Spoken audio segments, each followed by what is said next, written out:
গাইবান্ধার সাঘাটায় ১৮ বছর বয়সী এক নববধূকে সংঘবদ্ধ ধর্ষণের অভিযোগ উঠেছে।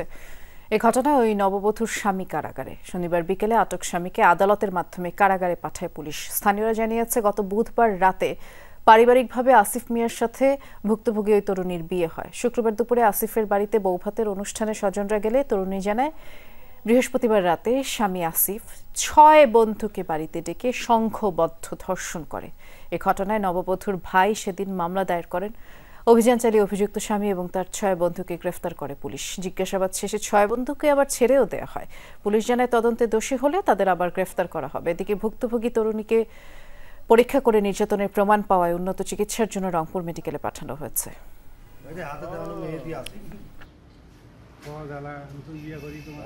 আমরা তৎক্ষণাৎ মহিলা অ্যাটেন্ডেন্ট সহ পরীক্ষা করে যেটা পাওয়া যায় সেটা হচ্ছে ওনার পার ভ্যাজিনাল ব্লিডিং ছিল,